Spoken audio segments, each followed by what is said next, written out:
Most people think deep sleep happens because they're tired. It doesn't. In fact, you've probably experienced the opposite.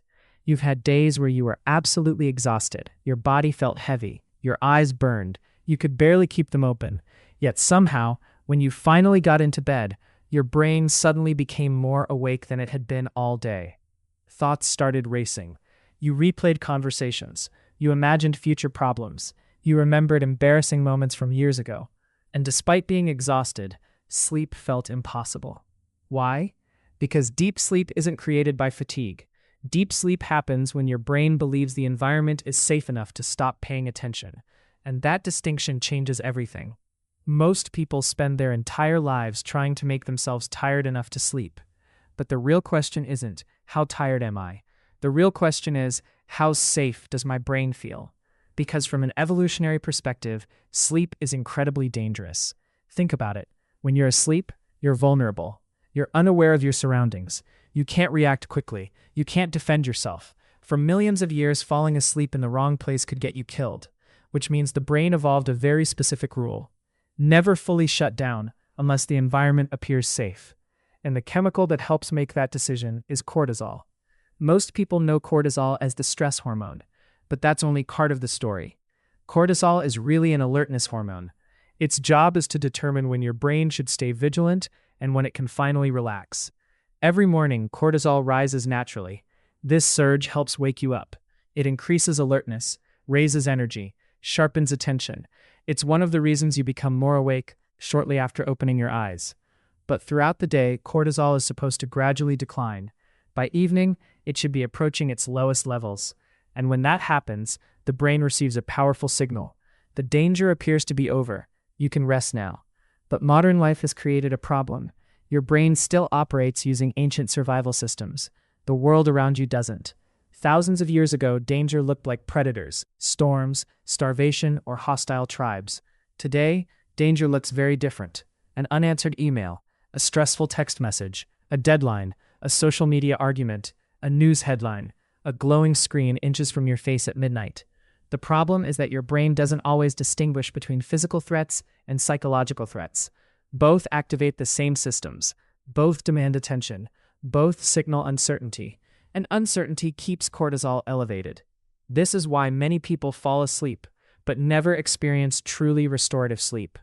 Their brain is still standing guard, almost like a security guard working the night shift. The lights may be off, but somebody is still watching.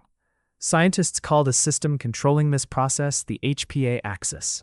It's one of the most important survival systems in the human body. The HPA axis constantly monitors your environment, every second, without your awareness. It asks one simple question: are we safe? If the answer is yes, the body relaxes. If the answer is no, cortisol rises. The fascinating part is how easily this system can be fooled. Take light, for example. For most of human history, light meant daytime. Darkness meant nighttime. The brain became extraordinarily good at tracking this pattern. In fact, a tiny structure deep inside your brain, called the suprachiasmatic nucleus, acts as your master biological clock. Its entire job is to synchronize your body with the rising and setting sun. Every morning, sunlight enters your eyes. The clock receives the signal. Cortisol rises. The body prepares for activity. At night, darkness tells the brain it's safe to begin shutting down. But modern technology disrupted this ancient rhythm. Your ancestors never stared into bright artificial light at midnight. They never scrolled endlessly through videos before bed. They never carried miniature suns around in their pockets. Yet that's exactly what we do. And every time bright light hits the eyes late at night, the brain receives conflicting information. Part of it says, it's midnight. Another part says, it looks like daytime. The brain becomes confused. Cortisol declines more slowly. Melatonin arrives later. Deep sleep gets delayed. But light is only part of the story. The second major trigger is mental activity. Your brain hates unfinished business. It evolved to solve problems because problem solving increases survival. If something feels unresolved, your mind keeps returning to it, again and again. A conversation, a decision, a mistake, a future responsibility. The brain keeps running simulations, trying to predict outcomes, trying to prepare for threats, trying to keep you safe. The irony is that the brain often sacrifices sleep in order to protect you. That's why people frequently feel tired but wired, physically exhausted, mentally active. The brain isn't malfunctioning. It's doing exactly what it evolved to do: protect you from uncertainty. One reason journaling can be so effective before bed is because it gives the brain closure. When thoughts remain trapped in your head, the brain treats them like active problems. When you write them down, something interesting happens. The brain begins treating them as stored information rather than unfinished threats. The mental loop finally starts to close, and cortisol begins to fall. Then there's temperature. Most people never think about temperature when they think about sleep.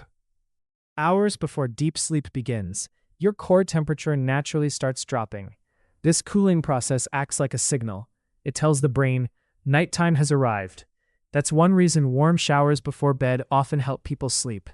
Not because warmth creates sleep, because the cooling that follows reinforces the brain's nighttime signals. Your biology interprets the change as a message. The day is ending. It's time to rest. But perhaps the most powerful signal of all is emotional safety. Humans evolved in groups. For most of history, being accepted by your tribe wasn't merely pleasant. It was necessary for survival. Isolation could mean death. Conflict could mean danger. Rejection could mean vulnerability.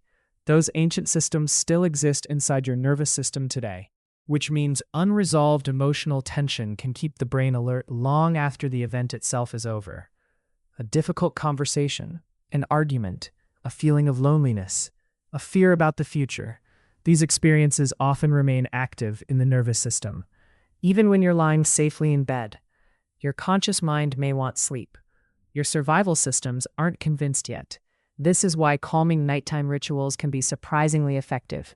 Reading, meditation, prayer, slow breathing, listening to peaceful music. These activities activate the parasympathetic nervous system, the system responsible for recovery, healing, and rest. Your heart rate slows, your breathing becomes deeper, muscles relax, and gradually, the brain receives the message it has been waiting for. The environment is safe. You can stop watching now. And this brings us to something most people misunderstand about deep sleep. Deep sleep is not something you force. You cannot command your brain into deep sleep.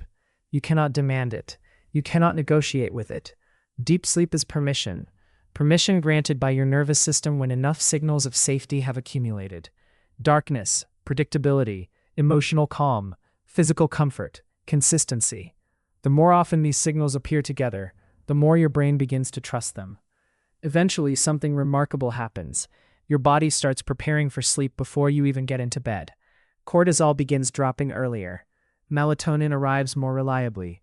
Sleep becomes easier. Not because you forced it, because your biological clock learned the pattern. And that's the secret most people miss. The goal isn't to make yourself more exhausted. The goal is to make your brain feel safer, because every night, your brain is running the same ancient calculation it has performed for thousands of generations. Are we safe enough to let go? When the answer becomes yes, vigilance fades, the mind quiets, the body repairs itself, memories are organized, hormones are restored, and the deepest form of recovery begins. Deep sleep isn't a reward for being tired, it's a reward for feeling safe. And when your brain finally believes the night is safe, it does what evolution designed it to do. It lets go completely.